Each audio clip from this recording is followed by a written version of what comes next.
Ny teny voalohany ambarako amintsika rehetra toka eto dia hoy aho hoe arabaina rilay no asoavina.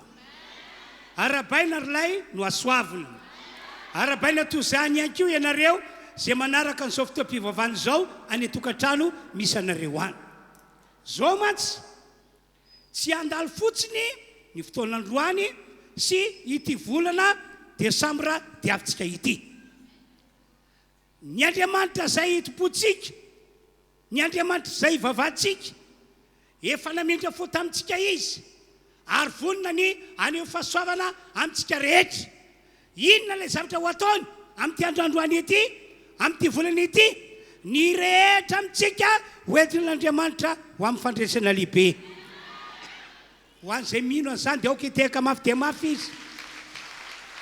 Ho an'izay rehetra mino, aoka hitehaka mafy dia mafy izy. Jesosy, Jesosy, tia anay, momba anay, mandrakizay, sady izany ve? Halleluja! Misaotra an'Andriamanitra isika ry havana malala fa ao anaty ity fotoam-pivavahana anankiray ataontsika androany ity dia miaraka amintsika eto Jesosy. Amin'ny anarany no anaovantsika izao fotoam-pivavahana izao ary amin'ny anarany no andraisantsika fandresena miezinezina androany. Androany ho an'izay manao amen. Amin'ity volana décembre ity ho an'izay manao amen. Ary amarana ny taona omba ampandresena isika andray ny taona 5 miaraka fandresana ihany koa isika. Zay rehetra mino dia katahaka militehaka faran'izay mafy. Halleluja! Amen! Omena an'Andriamanitra irery ihany ny tera sy ny haja ary ny voninahitra hivavaka isika. Tompoandriamanitra, rilay izy hatrizay ka ho mandrakizay. Misaotra ny amin'ny androandroany, andray lehibe, andray toazato ho anay rehetra manarika an'ity fotoana ity, satria androany dia anetana anay ianao mba hiomana anay andray n'ilay fandresena miezinezina ary andray n'ilay fandresena miezinezina amin'ity volana décembre diavinay ity. Misaotra ry Andriamanitra eo, makasitraka anao amin'ny anaran'i Jesosy izahay. Halleluja, halleluja, amen. Raisika mpitiafatanana ny mpitarika fiderana tompoko. Taovy mafy ihany ny tia-tanananao fa ho an'i Jesosy. Raha tena hoe ho an'i Jesosy ny tia-tananao dia ataovy ambony tsara, dia ataovy mafy be ho voninahitra Jesosy. Halleluja! Dia mbola mamerina fiarabana ho antsika rehetra tompoko, na ianao tongetina anao izay atokantranao manonona ny fiadanan'ny tompo aminao izahay, ho mariky ny fifandraisantsika tanana na ianao eto na ianao izay atokantranao dia ndao antsika araka nofanofan'ny tanantsika. Halleluja! Dia teneno eo akaikinao hoe fandresena ho anao hoe ty faran'ny taona ty. Fotoanan'Andriamanitra aminao izao hoe. Halleluja! Ko satria efa eto Jesosy dia ho fanatsantsika anazy, ndao antsika hiaraka hitsangana tompoko.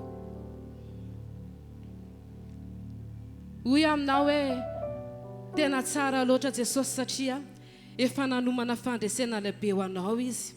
Dia hiteny anao androany hoe na inona zavatra mbola miseho dia ataovy mahery foana ny sainao hoe tsy maintsy mivoaka ny fandresena ianao.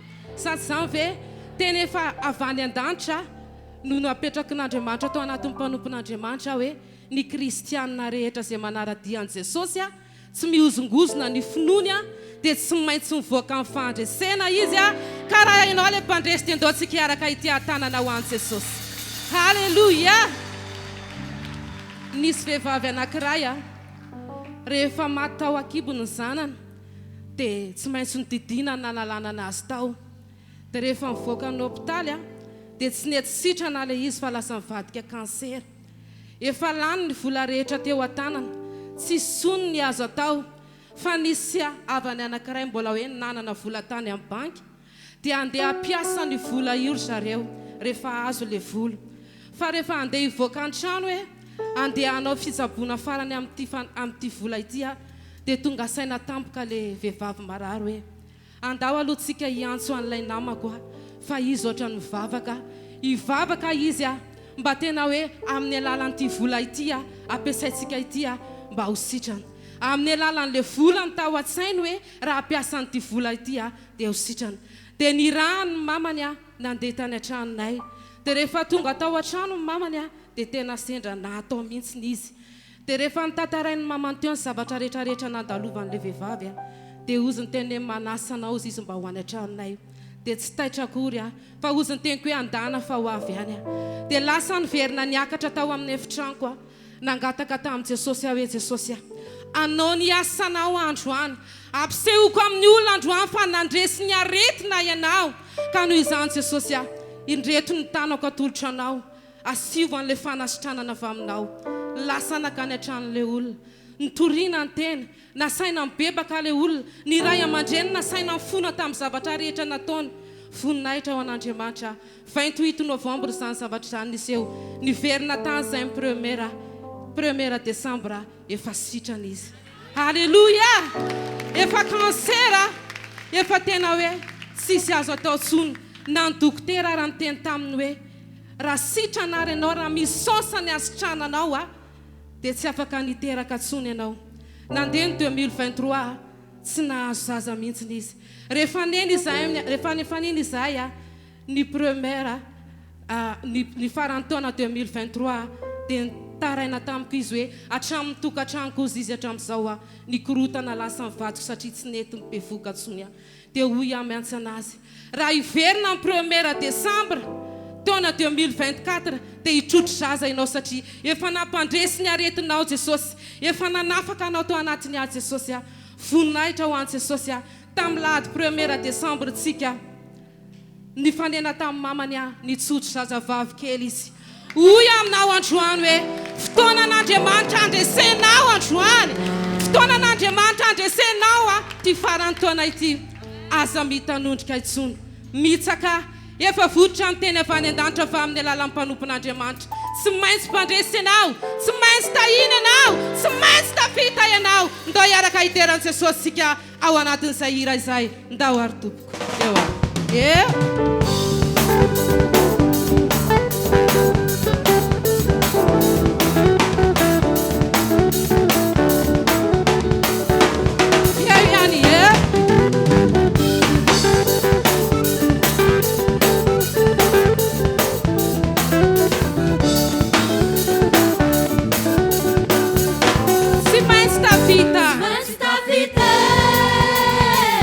Tafita ianga.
Jesosy.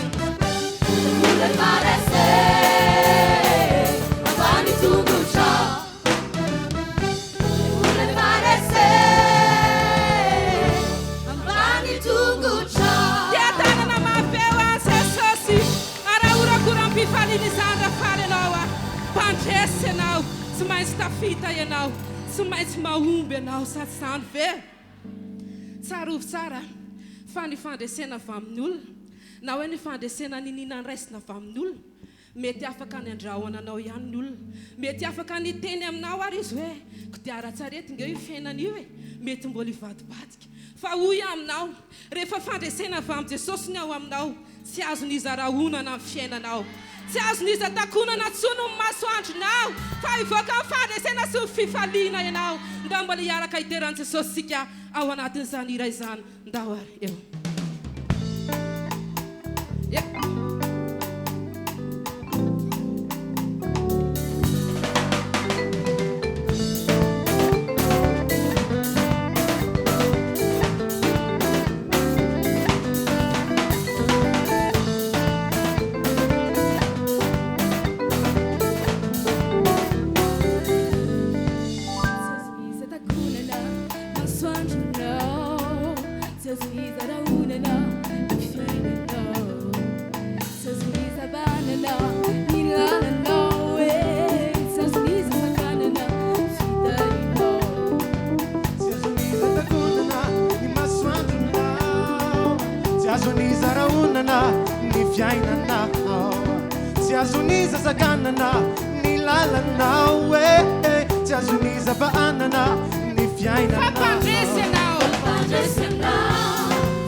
adidinao ny fiainanay. Efa natolotra eo anao ny mombanay rehetra. Efa natolotra eo anao ny fiainanay rehetra. Jesosy ny zavatra rehetra dia misy fototra daholo. Androany zay tonga eto tongotrao dia hidéclare zay androany hoe ianao ny fototra ny fandresenay. Le fanahinao masina zay nirahanao taty aminay, ameno anay, ampahery anay tamin'ny ady rehetra natrehanay, ka tsy niozongozona ny finoana ianao, ka namoaka anay tamin'ny fandresena ianao. Ilay fanahinao masina nampahery anay foana dia nampitraka anay, ary indrindra nanafihery anay. Dia hiteny zay androany hoe tena ilainay fanahinao, anositra anay, hitari-dalana anay, anoro anay amin'izay tokony ataonay rehetra amin'ny fiainanay. Mankasitraka anao zay Jesosy, mankasitraka ny fanahinao masina izay. Misaotra Tompo, ositra eo midiny eto aminay ianao androany. Ianao ny fototra ny fandresena.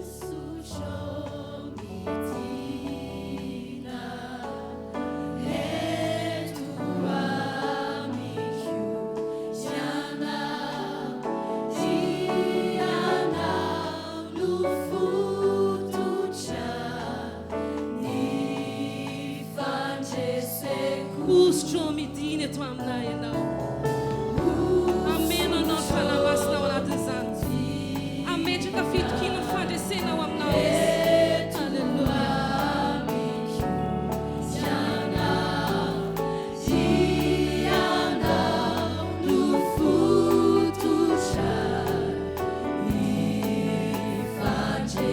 Ambaranay hatrany ositra eo midiny eto ianao.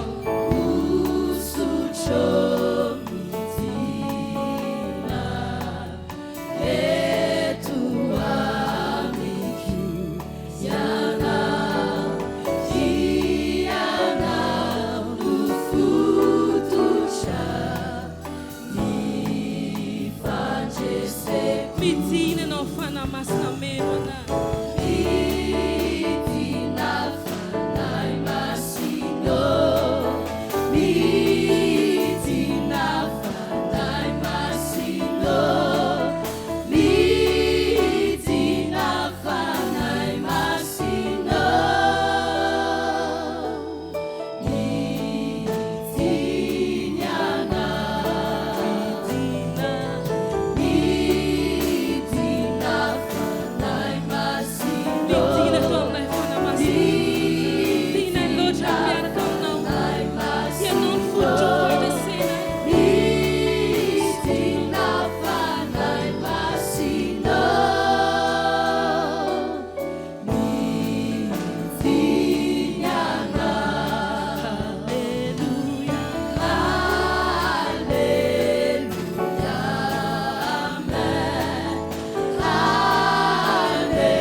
Masinao anaty izany rahantsika manome finatran'Andriamanitra izany.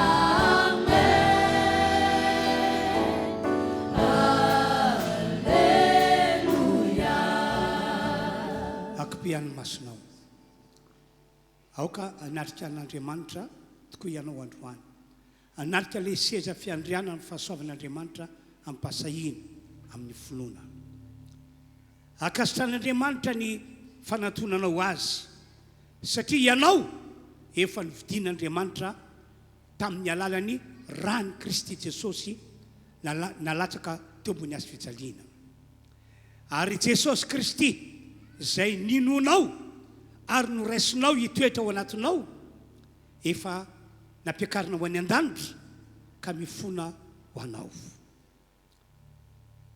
Aza manaiky enjeny divoly ianao kapangaina, fa raha maiky fatsoanao ianao tonga eo anatrehan'Andriamanitra io dia avelany eloka ianao. Ho sasany amin'ny rano Jesosy ianao. amen. Dia matoky fa ivoaka mpandrisanao amin'ny tetoany ity. Dao hivavaka isika, dao hivavaka isika. Manatona ny seza fiandrianana, dia ny seza fiandrianana amin'ny fahasoavan'Andriamanitra amin'ny mpasahina. Ary raha tsapanao fa nanota ianao, nanodiso tamin'Andriamanitra, dia mibeba. Fa mela heloko anao Andriamanitra, noho ny amin'ny Jesosy izay maty teo ambony hazo fijaliana, noho ny amin'ny Jesosy izay efa nandatsaka ny rany ihany koa teo ambony hazo fijaliana. Ary indrindraindrindra noho ny amin'ny Jesosy izay manao fifonana ho anao eo an-tanakavanan'Andriamanitra ray. Samy mivavaka dahotsika rehetra, fa mela heloko anao Andriamanitra, ary ho avoakan'Andriamanitra mpandresy tokoa ianao amin'ity andro androany ity, na amin'izao taona dia avintsika izao.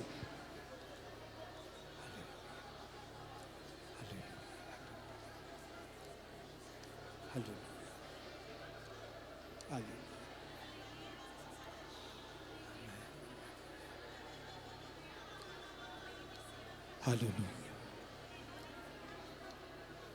Andriamanitra, efa mandray anay ianao, mihainy vavaka ataonay ianao, noho ny amin'ny Jesosy tokoa, dia mamela heloko anay rehetra ianao. Foana ny fiampangana ataony devoly, foana ny fanameloana entina mamely anay. Indro ianao Andriamanitra no manamarina anay mamaim-poana noho ny amin'ny Jesosy Kristy sy ny azo fijaliany. Halleluja. Sambatra izahay fa olon'Andriamanitra ary olona efa eo an-tanan'Andriamanitra. Halleluja. Ao anaty ity fotoana anomponay anao ity Andriamanitra, dia tena ho tsapanay ny fiasanao magaga eo amin'ny fiainanay rehetra. Halleluja. Halleluja. Halleluja. Mangina isika. Aoka ho saintsainao ny amin'ny fitiavan'Andriamanitra anao. Aoka ho saintsainao ny amin'ny fitiavan'Andriamanitra anao. Jesosy, eto ianao, izany ho hira irantsika manao amin'izao ora izao. Akipio ny masonao satria tonkira efa haintsika izany ataontsika izany.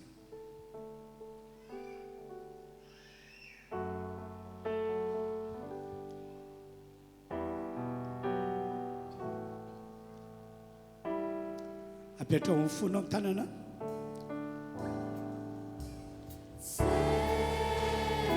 Tena eto marina Jesosy a. Na aiza no iangona ny olona roa na ny olona tena amin'ny anarako hoy izy eo voany ao. Anomana antsika ho amin'ny fandresena izy androany. Anomana anao ho amin'izany fahasoavana lehibe izany izy androany.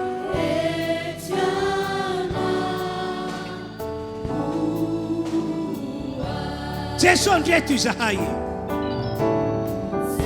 Atsakany ny tananao. Atsakany ny tananao.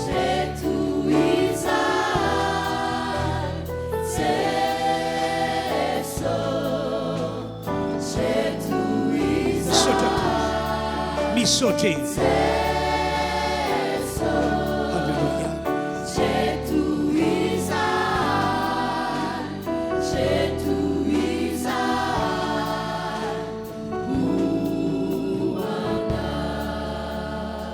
Mitohy mangina ny ray isika rehetra. Andriamanitra, fahasoavany lehibe ho anay ty fotoana androany ity izay natokanay anomponay anao. Efa mitsinjo anay eto ianao, fahasoavana nomenao anay izany noho ny amin'ny Jesosy Kristy sy ny azo fijaliana.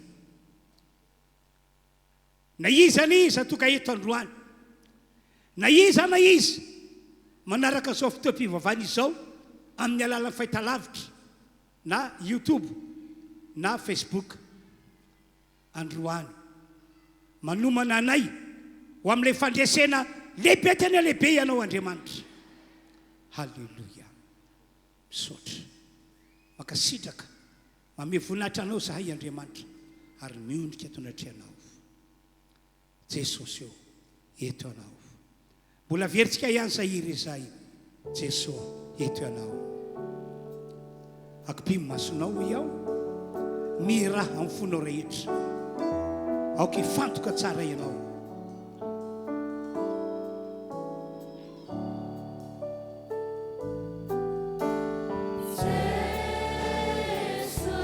eto ianao amen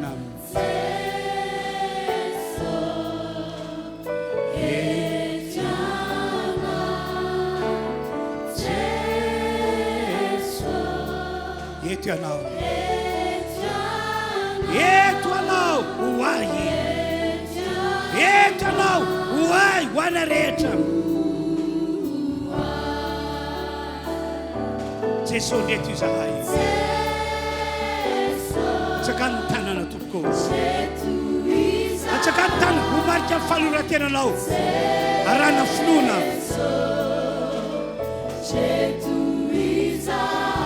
Jesosy ndeto izahay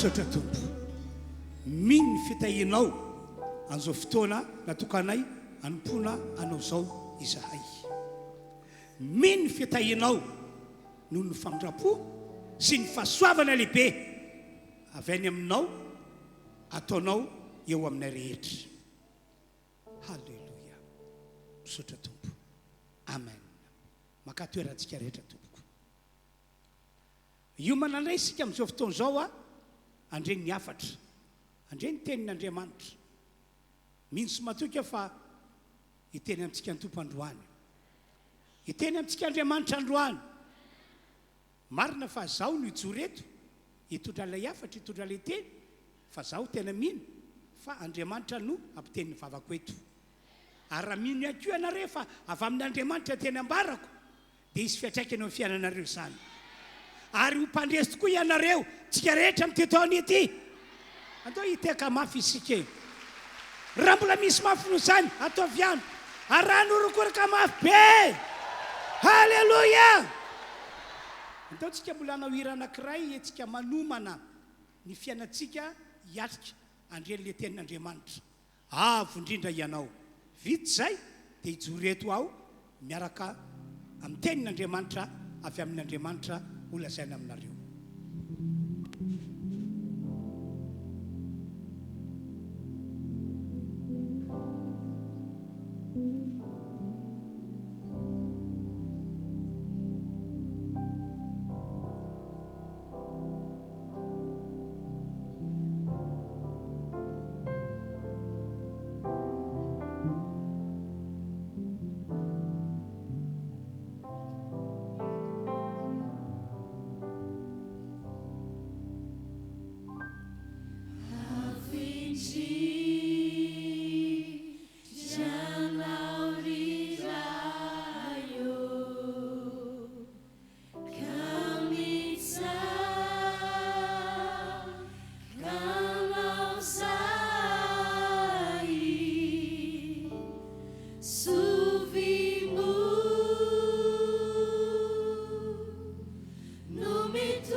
omentsika toerana reto mpitarika fidiarany reto. Amaky baiboly isika tompoko. Zao ny voasoratra ao amin'ny bokin'ny mpitsara toko fa 7 ny andininy faheniny. Mpitsara toko fa 7 andininy faheniny. Dia nilatsaka tamin'ny Samsona ny fanany Jehova. Ary ilay liona tanora dia no samatsamany ohatra ny fanasamaka zanakosy. Nefa tsy nisy na inona teny an-tanany. Asin'ny apôstôly toko 2 andininy 9. Toy izao ny voasoratra ao, vakina amin'ny anaran'i Jesosy ny teny. Fa azo hery anareo amin'ny ilatsan'ny fanahy masina aminareo. Ary ho vavolombeloko any Jerosalema sy eran-jody sy Samaria ary hatramin'ny farantany. Avy amin'ny alalan'ireo teny no vakina ireo ry fiangonana manarika an'ity fotoam-pivavahana ity no akatsika fampianarana sy fampahirezana androany. Ho azavaiko aminareo androany ny amin'ny fanahy masina sy ny fandresena entina. Averiko indray hoe ho azavaiko aminareo androany ny amin'ny fanahy masina sy ny fandresena entina. Zao matsy tena mitondra fandresena ho an'ny olon'Andriamanitra tokoa ny fanahy masina zay milatsaka amin'ny olon'Andriamanitra. Amen. Tena mitondra fandresena ho antsika olon'Andriamanitra tokoa ny fanahy masina zay milatsaka amintsika. Zany no ambaran'ity baiboly ity. Araka ny fanambarako taminareo matsy amin'ity volana diavintsika ity, volana décembre, mialohan'ny ny amaranantsika ny taona ary mialohan'ny ny andraisantsika ny taona vaovao 2024 dia hitondra fandresena ho antsika ny tompandriamanitra raitsyto zay topontsika sy ivavahantsika. Amen. Teny sy tsodrano efa navotsitray mpanompon'Andriamanitra taminareo zany.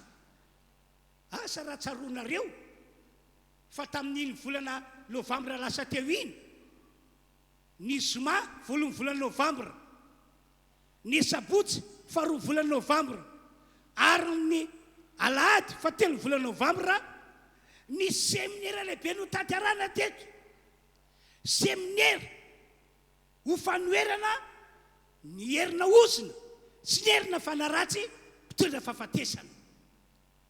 Ary tena voatosika tokoa zany ozina sy fanaratsy mpitondra fahafatesana izany.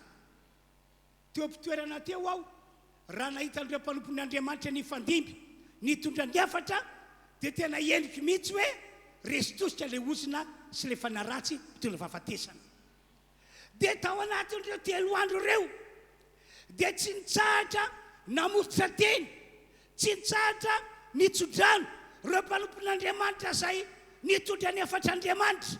Fa Andriamanitra amin'ity volana décembre, amin'ity volana décembre dia avitsika ity dia amoaka ny tsiraray avy isam-batan'olona ho afandreseny. Eny na dia ireo olona vaovao sambatoka eto ary dia efa nampidirin'Andriamanitra ao anaty lisitra ho avoako mpandresy. Asioteka mafy be. Inona moa ny ato matoka miteny an'izany? Miteny an'izany eo satria efa nampitondra faminaniana Andriamanitra ao amin'ny Esaia toko fa 4:7 andiny 20. Ahoana hoy Andriamanitra?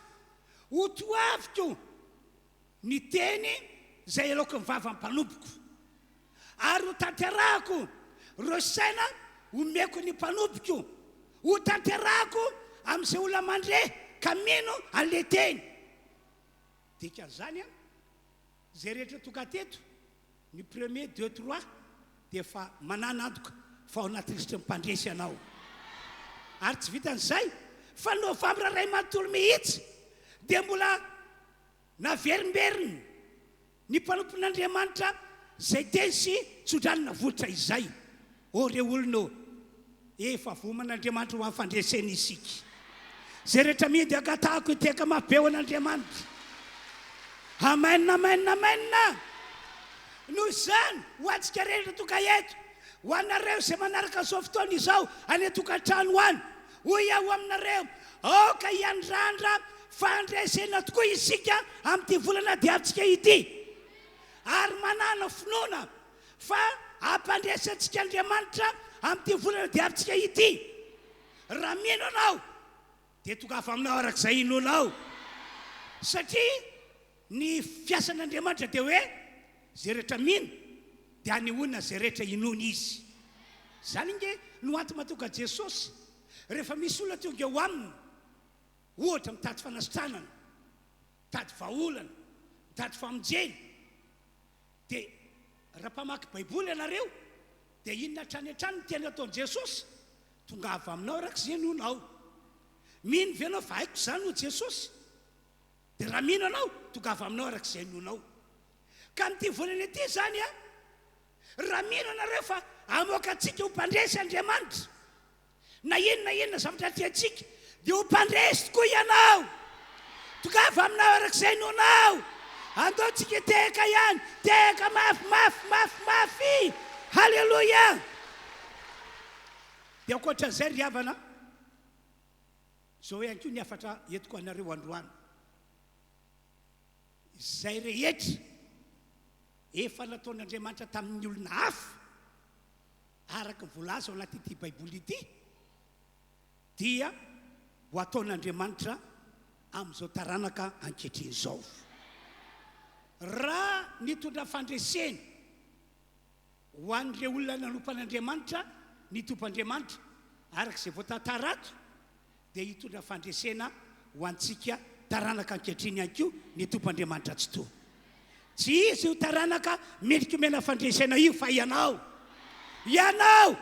isika rehetra izay mitehaka fara izay mafy. Halleluja. Ary ahita fandresena arabaky teny isika amin'ity volana diavintsika ity. Ho ataon'Andriamanitra tokoa zany, satria izay maha-Andriamanitra an'Andriamanitra. Ho ataony zany satria isika rehetra toka eto no Jesosy Kristy zay efa ninontsika, zay efa noraintsika ary monina atao anatsika, dia ho baiboly hoe olon'Andriamanitra isika, zanak'Andriamanitra isika. Noho izany azo antoka fa ho ataon'Andriamanitra mpandresy. Asio teka mafy be. Ankoatran'izany tsy miova nge Andriamanitra tsy miova nge izy filazan'ny baiboly azy dia hoe izy n'olona izy hatrizay ka ho mandrakizay. Tsy miova tak'izany ihany koa ny teniny. Noho izany miomana ahita fandresena anao androany, ahita fandresena anao amin'ity taona ity. Andao ranga isika mbola hiteka mafy ihany any, atao mafy be ny teka. Fa zao ny condition, mila mandray mifanahy masina sady mila fianoana mifanahy masina ianao. Mila mandray mifanahy masina sady mila fianoana mifanahy masina ianao. Condition efa tamin'ny taloha ela be zany, condition tamin'ny andron'ireo apôstôly zany, ary mbola condition hatramin'izao vaninandro ianantsika izao. Zay ny condition, mila mandray mifanahy masina ianao ary mila fianoana mifanahy masina. Indrisana efa ohatrany milaza zavatra mampalahelo aho, satria amariny ny fiangonana kristianina sasany, amavany ny fiangonana kristianina sasany safady ny fandraisana mifanahy masina, amavany iny. Kanefa zany mifanahy masina milatsaka amintsika zany ny tena fototra fandresena. Rehefa tena diniko ilay zavamisy tena takana devolontsotro zao le izy, asina devolontsotro zao le izy. Ny devoly eka mandika baiboly ihany koa mandika soratra masina ihany koa fatany tsara hoe raha mandray ny fanahy masina ny olon'Andriamanitra dia ho avoakan'Andriamanitra ho mpandresy izy. Fatany tsara zany. dia zay matoka ny olona elingeleny ataony miolona fotsiny hoe efa nino a Jesosy ianao, efa manana Jesosy ianao, tsy zay ve ny tena zava-dehibe hony devoly mahireza courage fa efa manana Jesosy ianao, inona ndray mbola tadiavinao ankoatran'izany. dia eo le kristianina, le fiangonana kristianina fa variana dia manamaivana ny fandraisana fanahy masina. Kanefa amafisiko aminareo fa ny fandraisana fanahy masina no fototry ny fandresena eo amintsika olon'Andriamanitra rehetra.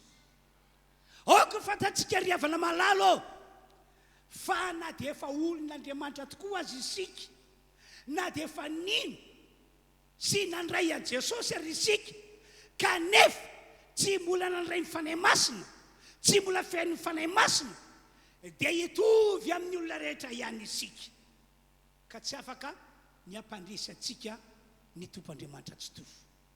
Hitovy amin'ny olona rehetra ihany isika ho iaho. Marina be nge ny teny nataon'i Jesosy dia mandeha niona natsony Jesosy ireo mpianatra mba iona aminy, ireo apôstôly mba iona aminy. Dia be mihitsy ny resaka nataon'i Jesosy tamin'izy ireo. Fa nisan'ny teny nataon'i Jesosy tamin'ireo apôstôly, tamin'ireo mpianatra dia zao. Asy apôstôly toko voalohany dia ny fahavalo.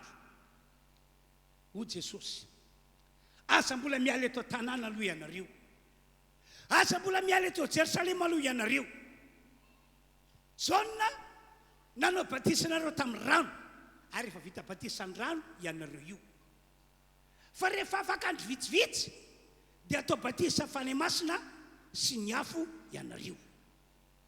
Tena ilainareo mihitsy io batisa fanahy masina sy ny afo io, satria o Jesosy andonge vakitsika aloha asan'ny apôstôly toko voalohany andiny faefatra sy fadimy. Ary raha miara ny angona teo aminy Jesosy dia namepetra tsy ala ny Jerosalema fa iandry tefikasany ray zay farenareo tamiko izy. Fa Jauna nanao batisa tamin'ny rano, fianareo kosa o Jesosy atao batisa fanahy masina rehefa afaka andro vitsivitsy. Teo amin'ny andiny fahavalo ity le zavatra tiany Jesosy atongavana.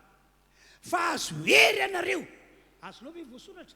Azo hery ianareo amin'ny latsan'ny fanahy masina aminareo, ary ho vavolombeloko any Jerosalema sy eran'ny Jodia ary sy Samaria ary hatramin'ny farantany ianareo. Rehefa milatsaka amintsika zany ny fanahy masina, rehefa milatsaka amin'ny fiangonana kristianina ka mameno, dia lasa mahazo hery le olona. Le fanahy masina zany a mitondra hery, dia le hery avy any an-danitra mba hipetraka hitoetra ao amin'ilay olon'Andriamanitra. Ary zany hery mipetraka sy mitoetra ao amin'ny olon'Andriamanitra izany no fototra matonga le olon'Andriamanitra mahomby amin'izay ataony rehetra ary mandresy maleona ny sarotra rehetra. Ry havana, amafisiko zany amin'ity androandroany ity, fa rehefa tonga eo aminao ary mitoetra aminao le hery avy any an-danitra, satria nilatsaka taminao fanahy masina, dia lasa olona miavaka ianao eto ambony tany ity. Tena arabaky tena lasa olona miavaka, tsy mitovy amin'ny olona rehetra, samy vavaka, samy kristianina, fa nolay fanahy masina latsaka taminao dia mipetraka aminao le herin'Andriamanitra. Dia tsy mitovy zany ianao sy le olona sasany tsy mbola nandray ny fanahy masina. Lasa vavolombelon'ny fisian'Andriamanitra ianao. Be dia be nge ny olona mpivavaka amin'izao fotoana izao, be dia be ny fiangonana kristianina, fa tsy afaka ny vavolombelon'ny fisian'ny herin'Andriamanitra izy, tsy afaka ny vavolombelon'ny fisian'Andriamanitra izy, satria tsy mbola nilatsaka taminy ny fanahy masina, tsy mbola nitondra hery tao anatiny ny fanahy masina. Lasa olona vavolombelon'ny Jesosy ihany koa le olona, ary afaka miaiky ny olona hoe tena mpamonjy marina Jesosy, tena vaolana marina Jesosy, tena magaga marina Jesosy, tena mpanasitrana marina Jesosy. Rehefa milatsaka aminao fanahy masina dia mametraka hery mitondra zany zavatra magaga sy matalanjony zany ny herin'Andriamanitra mipetraka ao aminao. Ankoatran'izany, rehefa milatsaka aminao fanahy masina dia mametraka hery matonga anao mahomby amin'ny asan'Andriamanitra ary mahomby amin'izay zavatra rehetra ataonao eto ambony tany ety. Amen. Lasa olona mandresy ihany koa ianao malona ny olona sy ny ady hatreanao. Tantarako aminareo raha mbola velona eto ambony tany ety ny olombelona dia fanetra amin'ny olana foana izy, fanetra amin'ny ady. Ary rehefa hatramin'ny taloha no nisan'izany. Ary zay natonga ny Paoly ny teny hoe aoka fantatrareo fa any amparany ihany dia hisy andro mahory, any amparany ihany dia hisy fahasarotam-piainana. Timoty 2:7. Ary amin'izao vaninandro diavintsika zao zay voalaza hoe andro farany dia miamafy zany andro mahory sy zany andro tondra fahasarotam-piainana izany. Fa izao rehefa milatsaka amin'ny fiangonana, milatsaka amin'ny olon'Andriamanitra ny fanahy masina dia mipetraka ao anatiny, toetra ao anatiny ilay hery. Ka na dia mafy be ary ilay olona sy ilay ady dia avoaka ny Andriamanitra mpandresy izy. Avoaka ny Andriamanitra mpandresy izy. Ianao io omanin'Andriamanitra mpandresy io. Ianao io omanin'Andriamanitra mpandresy io. Amen. Lasa olona matohatra devoly ihany koa izy. Zao no teniko aminareo, tsy misy tany tsy misy devoly, tsy misy toerana tsy ahitana devoly. Na hipetraka anaty ala ary ianao dia misy devoly ihany. Tonga ato amin'ity trano fivavahana nypotsikan'Andriamanitra ity isika, misy devoly miaodiaody ao, misy devoly manelingelina ao. Zay mahatonga antsika hoe ndao raga roana ny devoly mba hiala mandritra ny fotoam-pivavahana ataontsika. Fa rehefa mandray fanahy masina ianao dia mametraka hery anatinao fanahy masina dia amoakanao ho mpandresy izy malona devoly na inona karazan'ilay devoly na inona herin'ilay devoly. Ao anao Jesosy, ao amin'ny 10 ao, 120 indro efa nomeko anareo ny hery sy ny fahefana. Efa nomeko anareo ny hery sy ny fahefana entina manitsaka ny maingoka sy mena rano ary mandresy ny hery rehetra anana ny fahavalo. Noho izany indrindra ry havana dia manentana anareo aho mandray ny fanahy masina ahafahan'ny herin'Andriamanitra mitoetra ao anatinareo. Halleluja, halleluja. Mivavaha mihitsy anao androany, tena mivavaha fonao. Ambarao amin'ny Andriamanitra ny etaetanao sy ny fanirinao mba hilatsaka aminao fanahy masina sady amenanao mba hatokanao hitoeran'ny herin'Andriamanitra karabaky teny hivoaka mpandresy anao amin'ity androandroany ity na amin'ity taona ity. Ho fisaorantsika an'Andriamanitra andao mbola hiteka sady horakoraka mafy isika. Anome ohatra aho entiko manambara fa ny fanahy masina milatsaka dia mitondra mametraka herin'Andriamanitra ao anatsika ka matoka ny fiafaran'ny fiainantsika lasa mpandresy. Ny ohatra voalohany amin'izany mikasiana amin'ny Samsona. Samsona dia mandeha niala tao amin'ny tanàna misy azy izy, niaraka tamin'ireo ray aman-dreniny fa ho any amin'ny tanàna anankiray mba angatabady. Dia lasa mialoha ny ray aman-dreniny Samsona tamin'izany, fa Samsona nandeha tato afara. Dia hoy ny Baiboly hoe namakivaky tany mboaloboky Samsona. Kady sy nampoziny Samsona ny fanena tamin'ny liona tanora izy. Ny fanena tamin'ny liona tanora Samsona.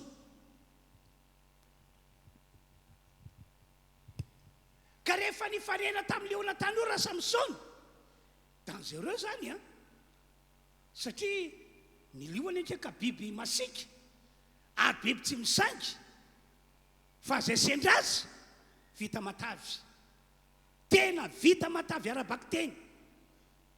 Dia hoy ny Baiboly hoe raha vao nahita ny Samsona ilay liona tanora avy hatrany tonga dia andeha andramatra. Teny eo ihany hoy ny Baiboly hoe latsaka tamin'ny Samsona ny fanan'i Jehovah dia iny nitranga laliona tanora zay ao anatin'ny herina sy ny tanjana iny no samatsamany Samsona taka fanasamaka zanak'osy ary matiny. Ry havanao, impossible zany hoe olombelona ka hoe afaty liona. Efa nahita liona fa tena dangereux be mihitsy. Tena dangereux be mihitsy a ny fahafantarako azy, fahitako azy. Kanefa omby baiboly hoe matiny Samsona la liona tanora.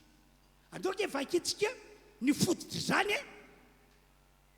Pitsara toko fa 4:11 dia nilatsaka tamin'ny Samsona ny fanahy Jehova ary la liona tanora dia no samatsamany ohatra fanasamaka zanak'osy nefa tsy nisy na inona tena tanana. Mazava voasoratra nilatsaka tamin'ny Samsona fanahy Jehova ary rehefa fanahy Jehova nilatsaka iny nametraka hery tao anatiny.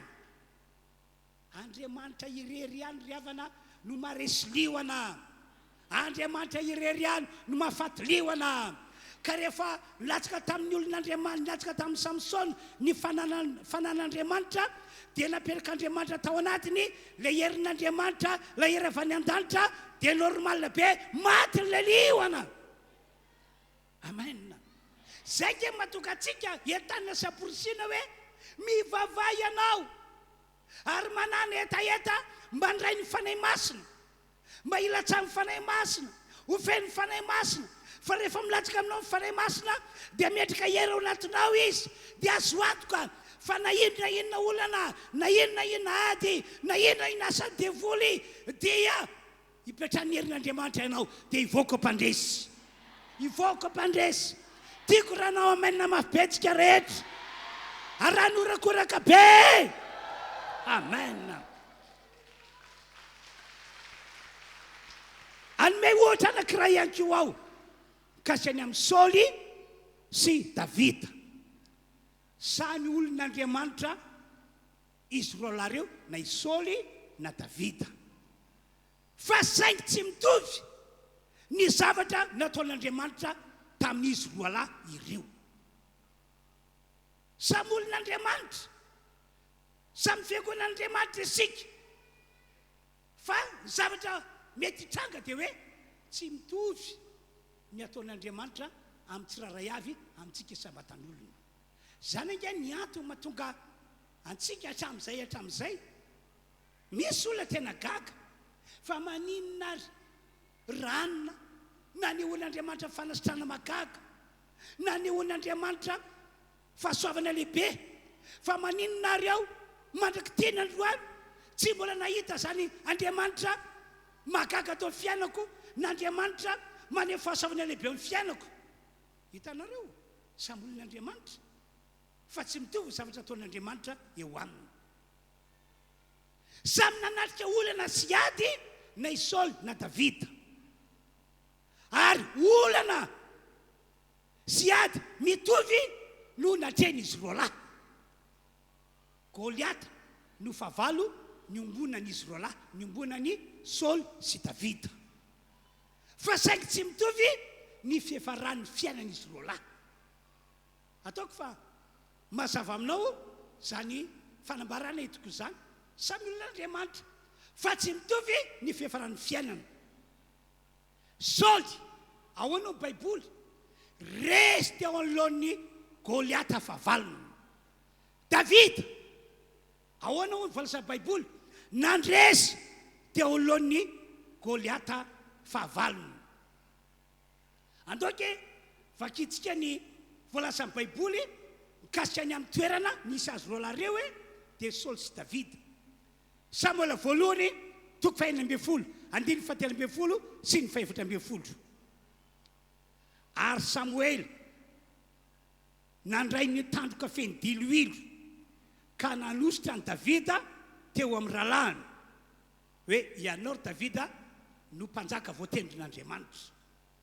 Ary ny fanahy Jehova dia nilatsaka tamin'ny Davida hatramin'ny andro iny. Zany hoe teny eo ihany rehefa nosorany Samuela tamin'ny alalan'ny diloilo Davida dia teny eo ihany latsaka tamin'ny Davida ny fanan'Andriamanitra. Dia zao ny toy an'ilay teny dia nitsanga Samuela kanakany rano. 17:11. Fa ny fanahy Jehova kosa efa niala tamin'ny Saoly, ka rehefa niala tamin'ny Saoly ny fanahy Jehovah Andriamanitra, dia nisy fanaratsy avy tamin'ny Jehovah nampatahotra azy. Zay zany ny voasoratra mikasika ny tantaran'izy ny rahalahy. Andiny faha 7 efa niala tamin'ny Saoly ny fanan'Andriamanitra tamin'izany fotoana izany. Tsy manana ny fanahy masin'Andriamanitra intsony Saoly tamin'izany fotoana izany. Vokatra zany dia niala tao amin'ny Saoly ihany koa zany le hery mahatonga azy vavolombelona ny fisian'Andriamanitra. Tsy afaka mitoetra eo amin'ny olona nialan'ny fanahy masina ny herin'Andriamanitra mahagaga avy any an-danitra. Noho zany ihany koa tsy afaka ny nampandresy an'i Saoly Andriamanitra nalona ny Goliata fahavalony. Ny antony ihany koa tsy afaka ny nampandresy an'i Saoly Andriamanitra satria efa tafiditra tao anatin'ny Saoly ny fanamatahotra. Dia jereo ke zava-nisy Samuela 2:12 andimy 7 sy 1:12. Aron ny Filistina. Niteny zany ny Filistina teo letren'ny Saoly sy miaramila ny Israely rehetra. Izao efa niaiky miaramila ny Israely androany. Amoaly elahy iray eo hiady amiko. Raha reny Saoly sy ny Israely rehetra zany teny ny Filistina zany, dia nivadim-po izy ka raiky tahotra loatra.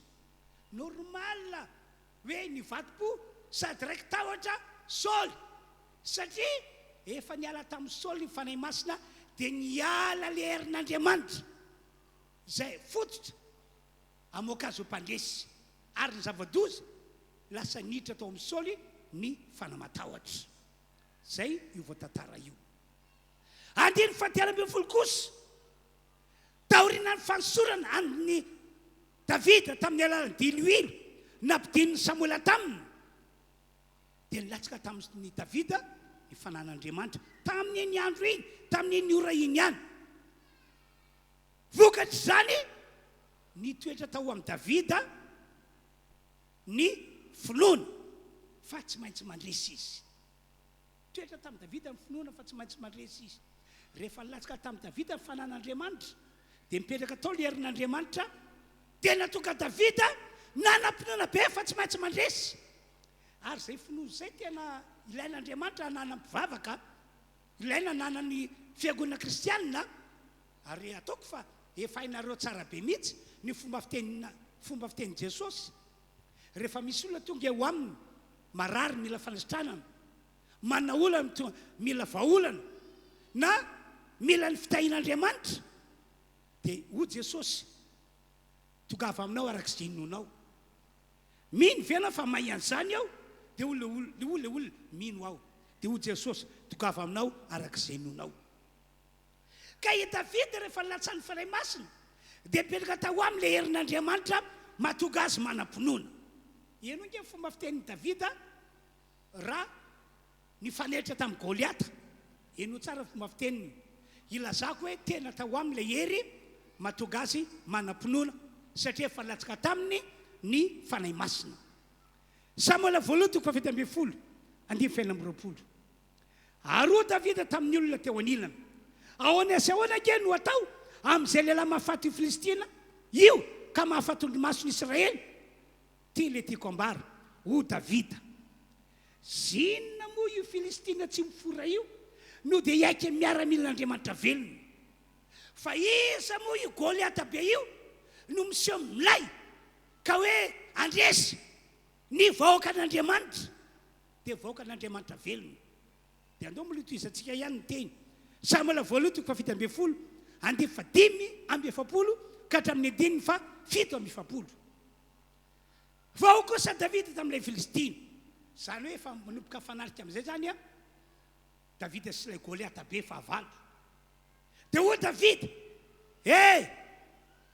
ry Goliata, ianao manatonay amin'ny sabatra sy ny lefiny ary lefim-poy, fa izao manatona anao amin'ny anarana Jehovah tompony maro, Andriamanitra miaramila Israely zay efa noekenao. Anio fa tsy rapitso na amin'ny herinandro anio no aliora Jehovanao amin'ny tanako ary amelanao aho ka napaka ny tendanao dia omeko volo-maridina sy ny bibidia ny fatinao sy faty miaramila ny Israely miaramila Filistina rehetra anio mba ho fantatry ny tandrehatra fa manana an'Andriamanitra tokoa ny Israely ary fantatry ireo fiangonana rehetra izao fa tsy sabatra sy lefona no amin'izany Jehova fa an Jehova ny ady ary hanolotra anareo hoe ho an-tanana izy fa naninona moa Davida no nanana finoana lehibe hoe hiatrika ny ady ary manana finoana hoe tsy maintsy resy Goliata io masony Davida ke nahita fa goavana be i Goliata ary lava be masony Davida ke nahita fa manana fitaovana ary fomba Goliata kanefa tao amin'ny finoana fa tsy maintsy resy Goliata be io tsy maintsy resy Goliata be io fa naninona izy nanam-pinoana satria nilatsaka tao amin'ny fanahy masina dia nametraka hery tao anatiny dia iny hery iny natonga azy nanana finoana ary nanana finoana ny andresy ary araka voalaza baiboly resy teo alohan'ny Goliata resy teo alohan'ny Davida tokoa Goliata be tamin'izany fotoana izany tena resa arabaky teny amen ry fiangonana manarika ity fotoana ity apetrako indray ny fantaniana samy olon'Andriamanitra na Isaoly na Davida kanefa naninona no navelan'Andriamanitra ho resy ny anankiray fa nanina kosa no nataon'Andriamanitra ho mpandresy ny anankiray valiny aveliko ny ray ny ray efa nialan'ny fanahy masina ka rehefa niala ny fanahy masina niala teo amin'ny ankoa lay hery mahatonga azy mpandresy fa ny anankiray kosa nilatsaka tamin'ny fanahy masina dia nipetraka niaraka tamin'izay tao anatiny ny hery mahatonga azy mpandresy tiako amarana zany dia zao mila mandray ny fanahy masina fotsika rehetrarehetra tonga eto aza manaiky rebirebe ny devoly ianao aza manaiky fitapitany devoly ianao fa androany andoha hivavaka tsy arehetra ary reseho ny etaetanao ny andray ny fanahy masina amen amen tsy diso mihitsy a ny afatrafatra nataon'i Jesosy tamin'ireo apôstôly sy ireo mpianatra tamin'izany fotoana izany tsy diso mihitsy ianareo Jesosy aza miala eto tanàna aza miala eto Jerosalema fa andraso aloha vao mandeha ianareo fa ianareo ho tafiana mihery avy any amin'ny avo ianareo ho atao batisa fanahy masina sy ny afo fa rehefa milatsaka aminareo ny fanahy masina ho Jesosy dia azo hery ianareo zay nge le voalaza amin'ny asa apôstôly toko voalohany dia favalo hoe fa azo hery ianareo amin'ny latsan'ny fanahy masina ao aminareo ka rehefa mahazo hery ianareo dia zany hery zany no mahatonga anareo mahomby amin'ny asan'Andriamanitra ary mahatonga anareo ahavita le mission zay andrako anareo ary zany hery zany no hamoaka anareo ho mpandresy manoloana ny olana sy ny ady rehetra zay ho sadrainareo eto ambony ty tany ity ry havana te hitondra atsika ho amin'ny fiainana mandresy Andriamanitra androany te hitondra atsika ho amin'ny fiainana mandresy Andriamanitra amin'ny taona ity amen condition raiso ny fanahy masina aroko fianona fanahy masina ianao alleluia tsy diso toy zany anko ny teny sy ny tsodrano efa navotsitray mpanompon'Andriamanitra nandritra ny volana novambra ray mantolo iny imbe dehibe reo mpanompon'Andriamanitra zay nitoro-teny teto ary na dia ny tenako azy dia namototra teny ho anareo ny tsodrano ho anareo ary ny teny navotsitray miverimberina ny tsodrano namarana miverimberina dia hoe amin'ity volana décembre ity volana mialohan'ny amaranana taona 2024 ny olon'Andriamanitra rehetra togato dia ho avoakan'Andriamanitra ho mpandresy daholo. Enina dia ireo olona sambany mamonjy azao fotoam-pivavahana izao azy dia fa nataon'Andriamanitra ao anaty listiny olona ho mpandresy izy. Ndoraka atsika militeka mafy dia mafiany. Amen. Amen. Enina dia ianareo manaraka izao fotoam-pivavahana izao azy any tokantrano any. Efa nataon'Andriamanitra ao anaty listiny olona mpandresy anko ianareo. Halleluja. Halleluja. Fa mbola mafisiko hatrany an-trano. Mila mandray mifanahy masina isika ary mila feno mifanahy masina. Aza manaiky adalainy devoly ianao ka taoniny mba ionina fotsiny hoe efa ampy zay, efa nino an Jesosy ianao, efa nandrain Jesosy ianao. Tsia. Reo apôstôly efa manana Jesosy, reo mpianatra efa manana Jesosy, fa saingy mbola nampirisika foana Jesosy Kristy. Fa mila mandray mifanahy masina ianareo, mila vita batisa fanahy masina sy ny hafa ianareo. Noho zany tsika rery tonga eto mba tonga tsika nanatoka fa hivoaka mpandresy tahaka ny Samsona, hivoaka mpandresy tahaka ny Davida. Dia andao hivavaka isika mba ilatsaka amintsika fanahy masina dia metraka hery matoka atsika ho mpandresy Andriamanitra. Andoke ho jerentsika vetivety ny tantaran'i Jesosy ao amin'ny boky ny Liko toko 4. Jesosy vao tonga teto ambony tany izy, vao teraka tao Betlehema dia efa voalaza hoe mpamonjy izy. Ny anjely mihitsy no nanambara ta fomba ofisialy hoe fa mpamonjy no teraka ho anareo anio ao an-tanàna Davida dia Kristy Tompo. Rehefa tonga teto ambony tany Jesosy dia efa voalaza fa zanak'Andriamanitra izy. Kanefa tao anatin'ny 30 taona dia tsy fantatry ny olona loatra ny mampamonjy an Jesosy, ny mahazanak'Andriamanitra an Jesosy. Tsy fantatry ny olona loatra ny Mesia na ny Kristy an Jesosy.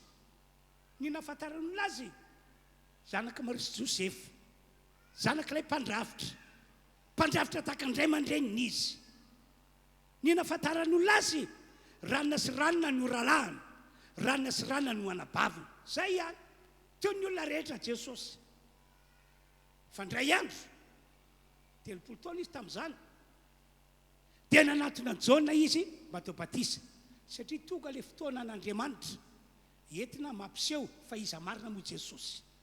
Iza marina moa Jesosy. Dia nanatona Jaona izy mba teo batisa ny rano. Dia vita batisa ny rano Jesosy. Dia teny eo ihany ho ny Baiboly hoe latsaka tamin'ny Jesosy ny fanahy masina, ny fisehony tamin'izany tahaka ny voromialala, ny fisehon'ilay fanahy masina latsaka tamin'i Jesosy. Dia ho ny Baiboly avy eo hoe feny fanahy masina Jesosy. Taorinan'izay Liko toko 4:4-20 niverina nakany Galily izy, niverina niaraka tamin'ny herin'ny fanahy masina. Andoka efa tsitsika voasoratra io hoe Liko toko 4:4-20 ary Jesosy niverina tamin'ny herin'ny fanahy masina, ary Jesosy niverina tamin'ny herin'ny fanahy masina nakany Galily dia niely tamin'ny tany rehetra manodidina ny lazana. 30 taona voalohany niaina teto ambony tany araka nambarako taminareo tsy fantatr'olona mikasika any amin'i Jesosy. Fa rehefa avy natao batisany rano ka nilatsaka teo amin'ny fanahy masina dia nametraka hery tao anatiny, dia ny hery iny no mitondra zavatra magaga tsy takatry ny saina tany Galily sy manodidina. Dehibe mihitsy marary sitrana ny mandrika afaka kilemaina voavonjy, be dia be ny fagagana ny tranga. Dia ho ny Baiboly io voasoratra io dia niely tamin'ny manodidina tao Galily ny lazana.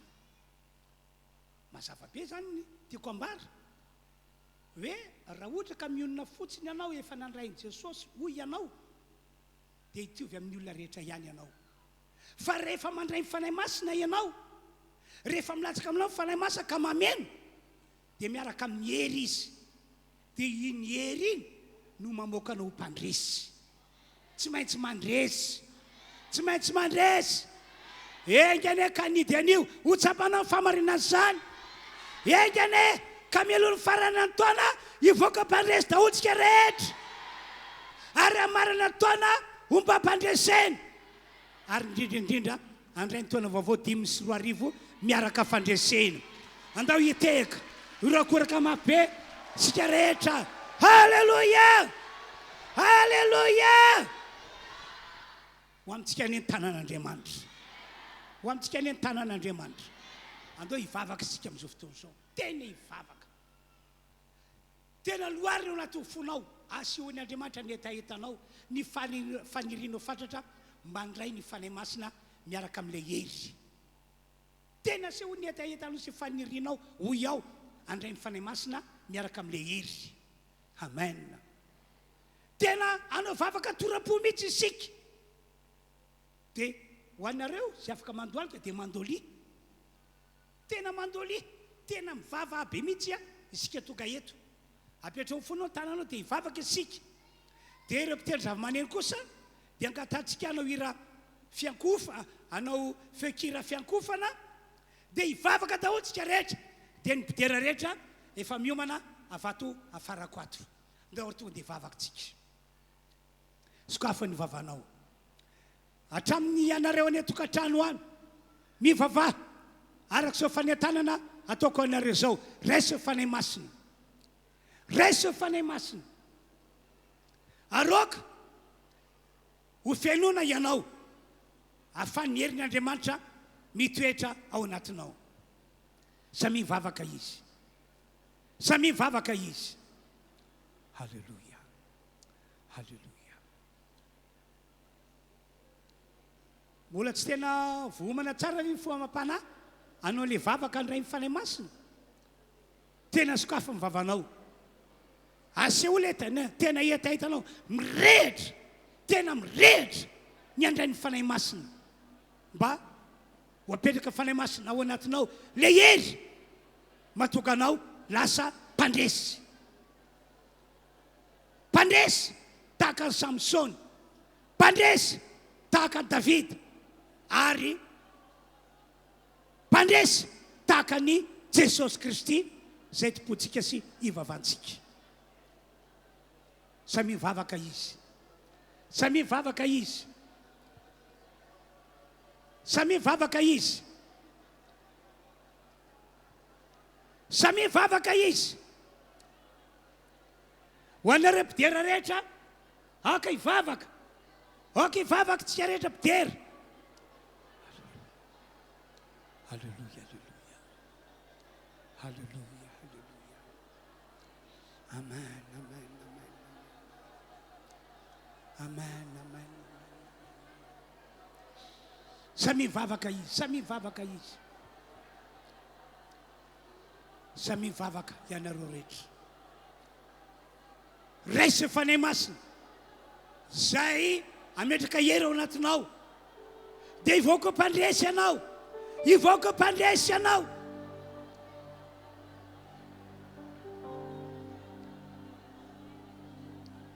samy mivavaka izy aza manaiky fetampitany devoly ianao fa toery ny devoly toery toery toery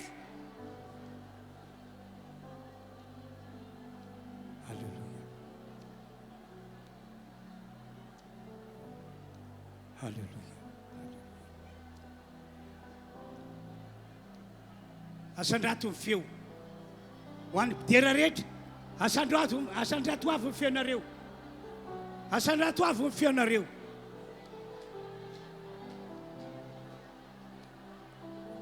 idro falatsaka eto fanay masina miaraka amin'ilay hery matoka antsika ho mpandresy ny rehetra mihitsy ho avoaka ny Andriamanitra ho mpandresy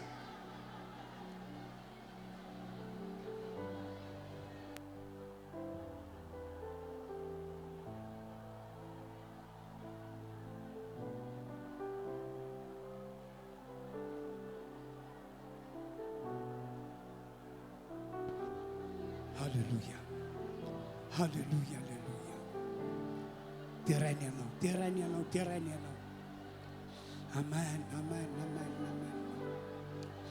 Hallelujah, hallelujah. Hallelujah, hallelujah. Amen, amen, amen, amen. Hallelujah. Iratsika manao. Raha ndreto dia rehetra manao le raha hoe avo indrindra ianao. Fa tsika rehetra kosa eny toerana mbola ity vavaka ihany. Fa amin'ny alalan'ny hira izay entin'ny mpidera rehetra miankohaka dia mbola hitohy ny fandatsan'Andriamanitra amin'ny fanahy masina amintsika. Ahafahany mametraka hery ao anatsika ka ho mpandresy isika rehetra.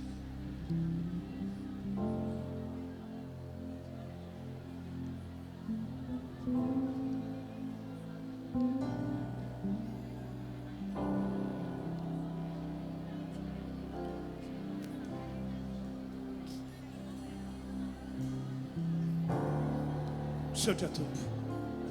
Asandrato ny feonao raha mivavaka ianao.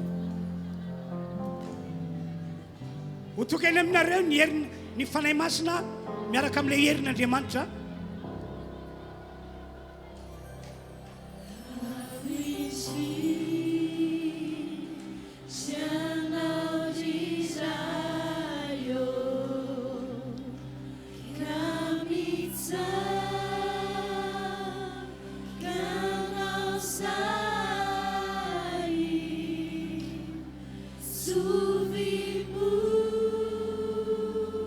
Masina mila tsaminay ianao miaraka amin'ilay hery fa zao fiangonan'izao ho avoaka anao mpandresy amin'ity volana décembre ity.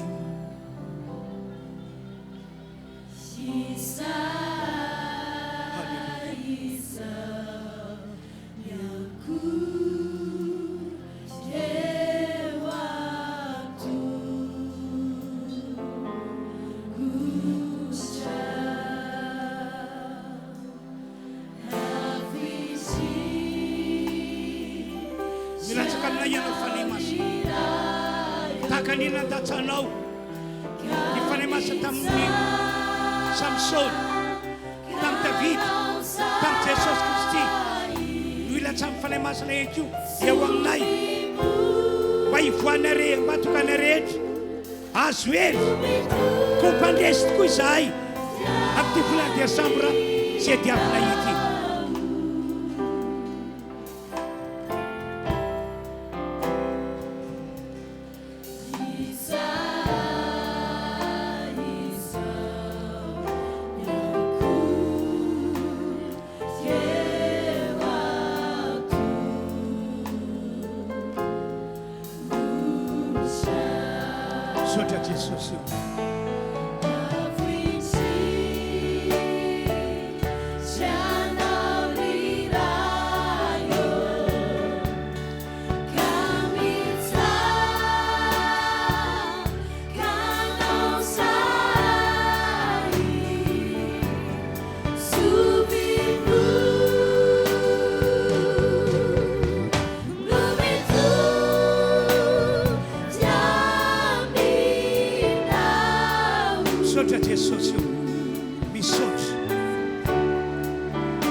Tany isika rehetra bangina ho anareo izay mandoalika raha afaka maka ny toeranareo dia maka toerana dia akipy ihany ny masonareo sady apetrao eo amin'ny fonareo ny tanana. Tompo Andriamanitra tsy to la izy atrizay ka ho mandrakizay ianao no Andriamanitra rainay ko ankehitriny mivavaka aminao izahay mivavaka aminao ny mpanomponao alatsao amin'ny rehetra ny fanenao masina androany ka ho fiainoana izahay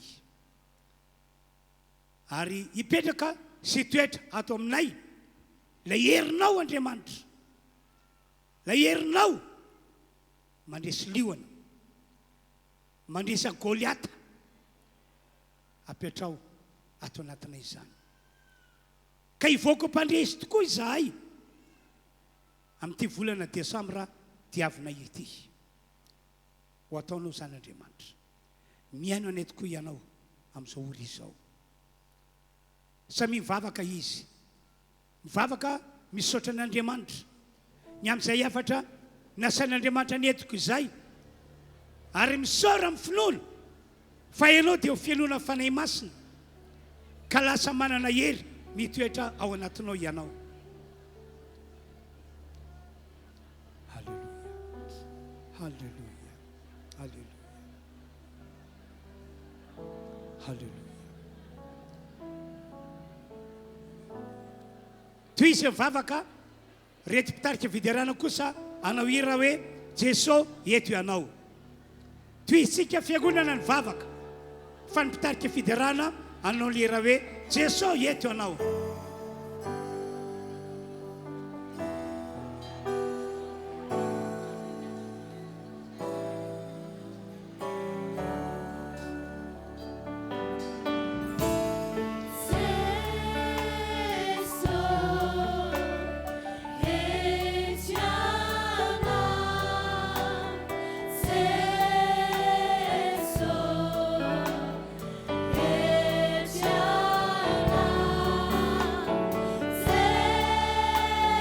Izy mivavaka fisaorana noho ny amin'ny fanahy masina mbola mitohy alatsika Andriamanitra amintsika rehetra.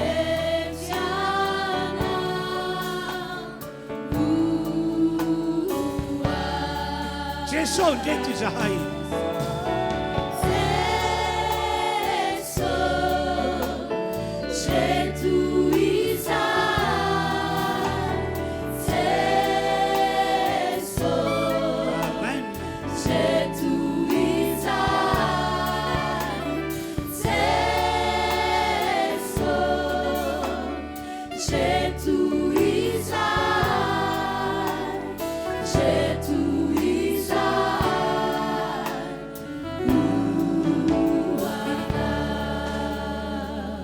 misaotranao ao mpanomponao ray io misaotra amin'ny anaran'i Jesosy ny amin'ny fitiavana lehibe zay efa nitiavanao anay rehetra efa nomenao anay Jesosy Kristy efa niraisinay izy ka tomponay sy mpamonjy anay ary mbola nomenao anay akio ny fanenao masina miaraka amin'ilay herinao mahatonga anay mandresy liona mandresy an'i Goliata mandresy an'ny devoly ka dia misaotra mpandresy izahay amin'ity taona ity amin'izao volana diavana izao androany. Halleluja, amen. Tao hiteka mafy antompy isika dia zao hitondra fanatitra isika amin'izao fotoana izao hitondra ny ampahafoloka reny hitondra ny rakitra ihany koa ary raha possible aminareo manome ny fanohanana ny émissiontsika eto alohan'ny eto misy boaty tantiarao zany arak'izay vokatry ny fonao anao hira anankiray isika dia mandroso amin'izany ianareo izay hitondra ny ampahafolokarena ety anoloana mandroso isika tompoko dia anao hira anankiray isika rehetra.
Manchesi, Manchesi, cabelo tira e la fiderana, one outside. Nyanara no Mayeli, Mayeli, Mayeli, Manchesi, Manchesi, Manchesi, cabelo tira e la fiderana, one outside. Nyanara no Mayeli, Mayeli, Mayeli, Manchesi, Manchesi, Manchesi, cabelo tira e la fiderana, one outside. Nyanara no Mayeli, Mayeli, Mayeli, Manchesi, Manchesi, Manchesi, cabelo tira e la fiderana, one outside. One outside, one outside, one outside.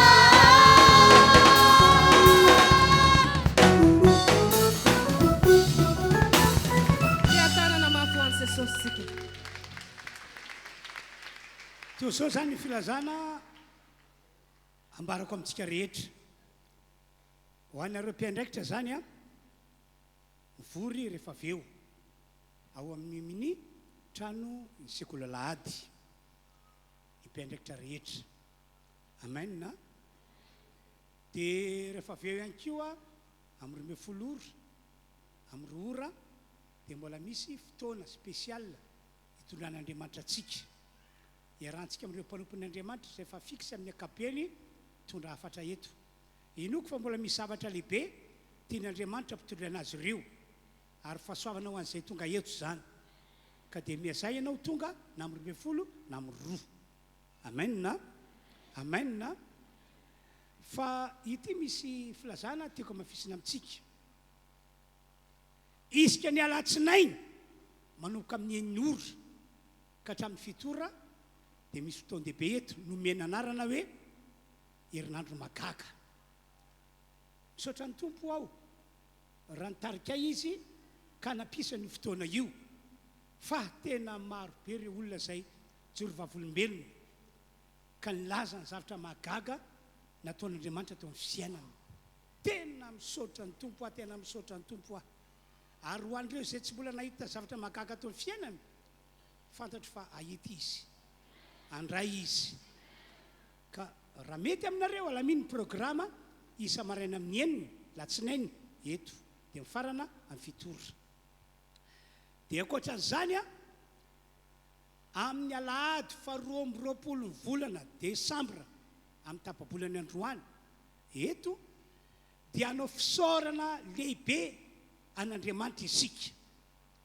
hanao fisaorana lehibe sy fakasitrana an'Andriamanitra isika marina fa efa nanao an'izany ianao tany amin'ny tokantrano misy anao any fa ilay fisaorana miara ho tanterahantsika ao anatin'ilay firaisan-tsaina everiko fa lehibe indrindra everiko fa tena lehibe indrindra zao no teny nataon'i Davida saorany Jehovah ry fanaiko ary zay rehetra atao anatiko saorany anarany masina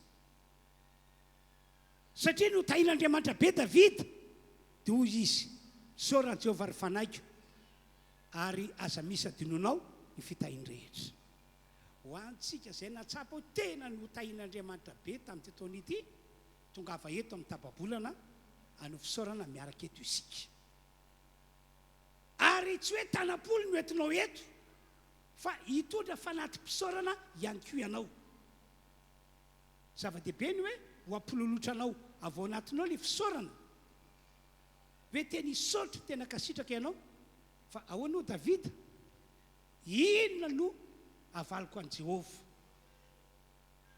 no soa rehetra nataony tamiko inona efa nampololotrako avy ato anatiko ny fisaorana sy fakasitrana-Andriamanitra fa inona ihany koa no zavatra lehibe everiko fa mihoatra no zany dia ho Davida hitondra fanatim-pisaorana aoatran'i Jehovah tsy voavidy vola zavatra izay efa nataon'Andriamanitra taminao tsy voavidy vola amin'ny karena ary zay mahatonga antsika hampahiresina ankoatra ny fisaorana am-bava ho ataonao eto dia hitondra fanatim-pisaorana ianao. Zay vitanao mihoatra noho zay vitanao ataovy. Fa hitahin'Andriamanitra antsika izany, satria Andriamanitra miteny zany. Ho anareo kosa zay mbola atao hoe asa mbola magotrakotraka ny olona sy ny ady, miandrandra moa tsika hoe anio ho avoakan'Andriamanitra mpandresy anao. Amen. Ary azo antoko fa tsy maintsy mandresy anao amin'ny tontolo ity. Eo indrindra no hanam-porofonao hoe manam-pinoana, ka na dia tsy mbola hitako misongadina eo amiko ary rehefa andresena zao a dia fa anomana hitondra fanatim-pisaorana amin'ny alady 22 io. Hitondra fanatim-pisaorana ry havana tsy hidilatra tontolo ity ho avoakan'Andriamanitra mpandresy anao. Enga aneka ho mpandresy tokoa ianao. Raha mety andao tsika rehetra itiaka mafy ho an'Andriamanitra. Farany amin'ny alahady 5 volana janoary taona vaovao io, taona 2022, isy fotoan-dehibe eto tanterahana amin'ny 9 amin'ny 7 ary amin'ny 10 maraina io.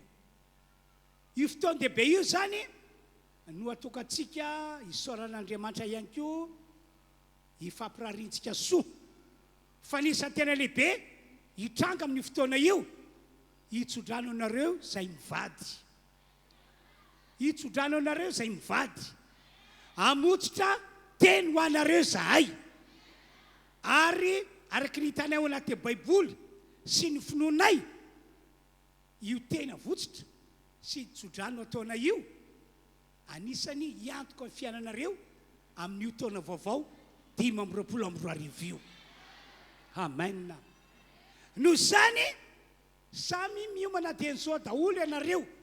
Aza misy manao programa atsy na ero zany fa vonjeo io fotoana alahady 5 volana janoary taona 2022 io.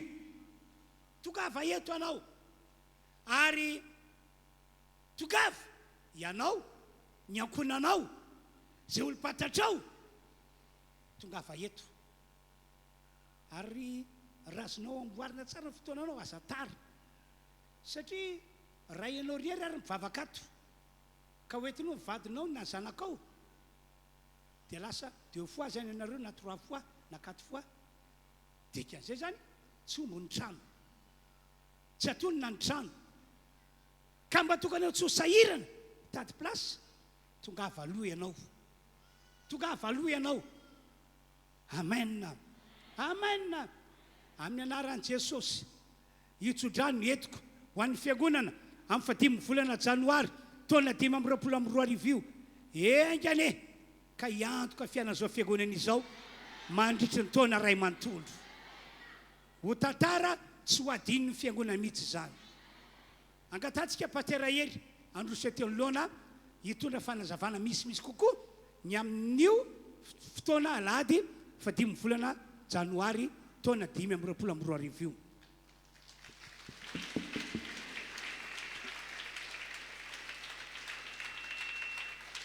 Izy no pasteur hery mampionina, pasteur atsika miandraikitra fiangonana RHEFI ao Toliary. Omentsika azy ny fanetanana.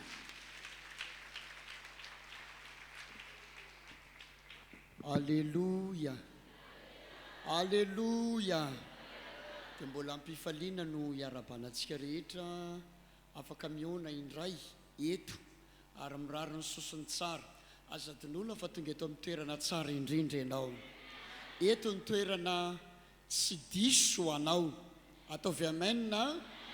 Eto ny toerana tsara indrindra. Tenenina akaikinao eto ny toerana tsara indrindra hoe amen na dia amen. Ao anatina fotoana vitsy iresaka aminao makasika ny amin'ny antsoina hoe tsodrano. Inona hoe ilaina ve ny tsodrano sa tsy ilaina? Ilaina sa tsy ilaina ny tsodrano?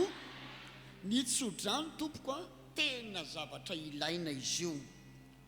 Raha raisina amin'ny ankapobeny ny antsoina hoe tsodrano dia teny avototra, teny ampita any anivony fiangonana. Teny atao inona hoe teny avototra le izy.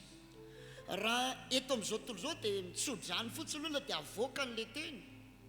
Fa aza dinoina fa ao amin'Andriamanitra rehefa mamotra teny ny lehilahin'Andriamanitra anankiray na ny vehivavin'Andriamanitra anankiray dia mba hampitahiana izany teny avotrany izany. Andao itetanana mafan'Andriamanitra.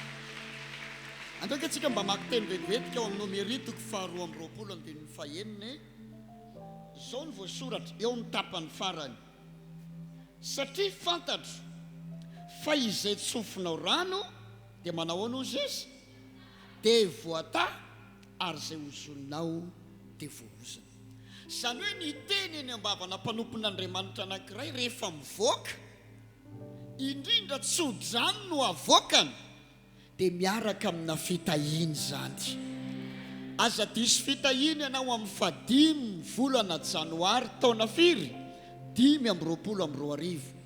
Ny lehilahin'Andriamanitra to dia niresaka mazava be hoe oeto izy ny vadinao, oeto ny zanakao, oeto daholo ny olona ao anatin'ny ankonana misy anao. Inona ny antony iresana an'izany? Satria amotra teny izy, raha ianao rery ny tonga eto izy ianao zany solo tenanay mianakavy, dia ianao ihany no voata. Fa raha oetinao ny vadinao, oetinao ny zanakao, dia zany hoe na ny vadinao na ny zanakao dia sambo maninona daholo, samy voata amin'ny alalan'le tsodrano. Andao itetanana mafy isika. Eny ary, inona ny mazava-dehibe an'io tsodrano io? Ny mazava-dehibe azy dia izao: ny tsodrano dia fanaon'Andriamanitra hatrany taloha, fomba fanaony. Izany hoe prinsipan'Andriamanitra mihitsy io rehefa hanomboka fiainana ny olona anankiray.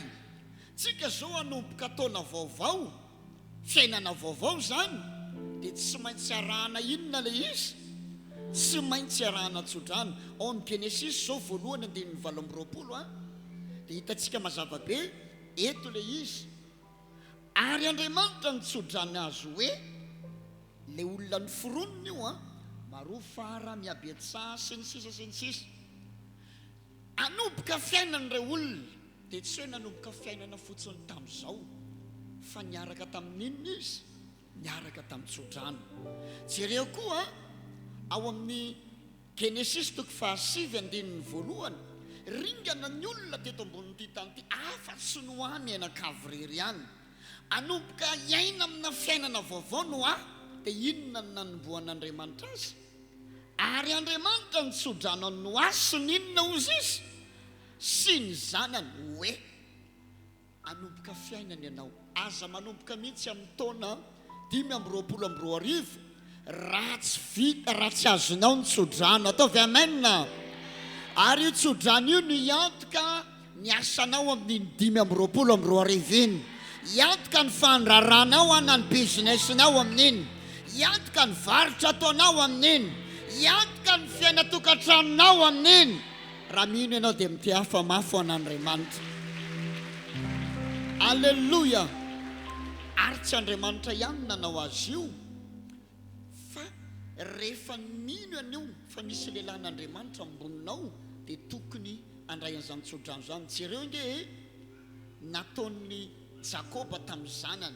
Jakoba dia sady zanaka ray aman-dreny ara-panahiny ireo zanany no ray aman-dreny ara-nofo. Genesis 7:20 le soramandry eo ambony dia hoe ninitsofany Jakoba rano ny zanany. Fa inona no antoka ilay tsodrano? Zao no antony, antoka ilay tsodrano. Ary Jakoba namorony zanany laka nanao hoe mivoria anareo mba ambarako aminareo, zany io le mamodotra teny, izay ho tonga aminareo. Aiza ozy izy? Iantoka ny fiainanao aoriana ny tsodrano. Ataovy amenna. 5 janvier fa aoriana ny 5 janvier dia iantoka ny fiainanao ny tsodrano avotrany lehilahin'Andriamanitra. Ataovy amen zany. Iantoka ny fiainanao hatrany amin'ny famaranana ny taona. Aza dify tsodrano, aza dilatra ny amin'ny tsodrano. Ary aiza maiza manararoatra mba tsy hanao tahaka ny Esau ianao. mba miotsodrano re ahy tsy izy tsony tsodrano mety hiteny ianao rina kely hoe pastero za tsy tefa nandeha lahatra taria tahaka an'le olona androany so be dia be nitako lahatra eo ambany dia eo andeha eny amin'ny colligium nefa eto misy anjara fahasoavana dia mety hitondra any-pi ianao dia hiteny pastera mba tsofirana fa tsy teo tamin'iny fotoana iny tsy izy tsodrano indroa zany indray mandeha any ataovy amen maiza manararoatra ny antony faharoa amaranako azy dia ity ny tsodrano no afaka mibata ny fiainanao afaka maninona ny tsodrano tenenino akaiky afaka mibata ny fiainanao ny tsodrano hoe afaka mibata ny asanao ny tsodrano hoe afaka mibata ny fahasalamanao ny tsodrano zany hoe ninina mety tsy fahombiazanao teo aloha tratra ny sakany ianao ao amin'ny Isaia zafady Genesis toko fa 7:20 amin'ny fahaenina amby roapolo tsy ndriko tsara Genesis 49:26 ny tsodrano rainao dia maninona ozy izy mihoatra zany hoe afaka mitondranao mihoatra ny avoana dia ireo karazana sakana sy limity eo amin'ny fiainana amin'ny fotoana hitsofan'ny lehilahy n'Andriamanitra rano dia izao resianao io sakana hatramin'izay io tsy fahombiazanao io resy io aretina lava io resy io karazana fiainana misatrisatra io aranao amin'izay io enganeka hita fiainana amin'izay ao ambadika ny tsodrano aranao daholo ireo karazana sakatsakana ny ainanao hatramin'izay ataovy amen zany farany dia farany anatin'ny ray minitra ny tsodrano nefa tsy hoe raisina fotsiny tsodrano dia vita fa jereo tsara raha ny bokin'ny Genesis ny vakinao toko fa 7:20 dia izao nazay ny Isaka mantsy ny zanany anaovy any-pi amin'le tiako melohany tsofany fanahiko rano anao zava-panahy ny tsodrano ary ny tsodrano reriany no afaka mikasika ny fiainanao maninona tsy ny volany edivan'ny Jakoba sy Esau maninona tsy ny arena no ny edivan'ny Jakoba sy Esau maninona tsy ny omby mibabany tsy ny volamena anatin'ny fitehirizany fa maninona ny tsodrano no afaka mitondra lavitra ny tsodrano no afaka manova fiainana ny vola mety lany ny arena mety ritra fa ny tsodrano tompoko zava-panahy eo afaka mikasika ny fiainanao mandrakizay ka raha andray ny tsodrano ianao anaovy any-pi amin'le inona ozy izy amin'le tsy amin'le tianao raha ny tianao dimanjato raha ny tianao satria vita fety io dia ohatriny 2 fa manaova zavatra mankady amin'le tiako any-pi zavatra goavana ataovy tena henin'Andriamanitra mihitsy ny tsiron'ilay fanatitra hoentinao ataovy amen Andriamanitra moa rehefa mihinana tsy mba mihinana amin'ny vava fa mihinana amin'ny orona raha vao hita matevitevina sy tsaratsara iny ankasitrahany ianao dia hitahanao mihoatra Andriamanitra tenenino akaikinao raha hitondra ny piano hoe ataovy henin'Andriamanitra ny fofony hoe amin'le tena tsara hoe iza ny vonina ny andray tsodrano amin'le 5 ataovy ambony tsara hoe tena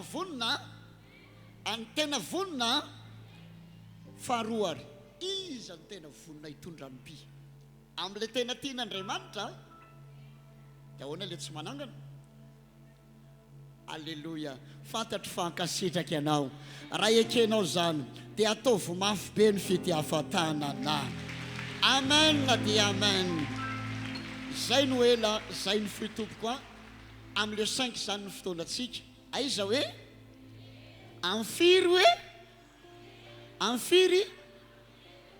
amin'ny 9 amin'ny 8 amin'ny 10 aza manao dia hoety daholo ninona voninahitra ho an'ny tompo eny ary amarantsika papa eny tompo eny ary manasanao hitsangana ny toerana misy anao tompo izany nandray zavatra avy amin'Andriamanitra androany tena nandray ve za aloha tena nandray alleloia ary zay niraisinao teto dia isaory an'Andriamanitra asandratany amin'ny lanitra ny tananao iny tananao misandatra iny dia taka ny réseau anankiray manampirofo miconnecte amin'ny lanitra ianao dia mitsororika avany ilay karazam-pahasoavana ho anao dia maiza misaotra an'Andriamanitra ary raha eo misaotra anao zahay aoka isy antony anankiray isaoranao an'Andriamanitra Andriamanitra ny teny taminao Andriamanitra nanao zavatra taminao Andriamanitra nikasika anao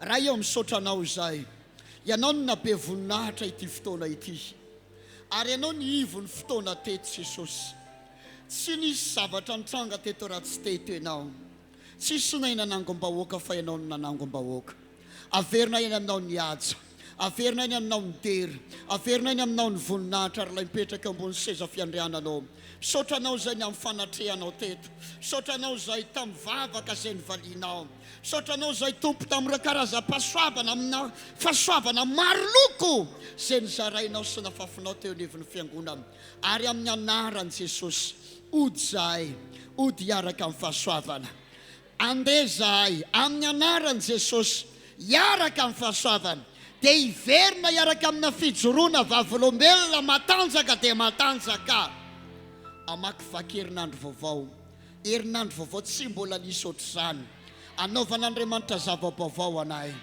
hitahin'Andriamanitra sy anokafan'Andriamanitra lalana ary na inona ny hididy dia misokatra zany teritery alalan'Andriamanitra zany dia midanadana ny varavarana ho amin'ny fahitan-tsitraka sy ny fahitam-pity eo anoloanao ho amin'ny anaran'ny Ray sy ny Zanaka sy ny Fanahy Masina amin'ny anaran'i Jesosy amen. Raha tsika mbola mitoy ny fotoana amin'ny 12 afaka tonga dia mbola mijanona ianao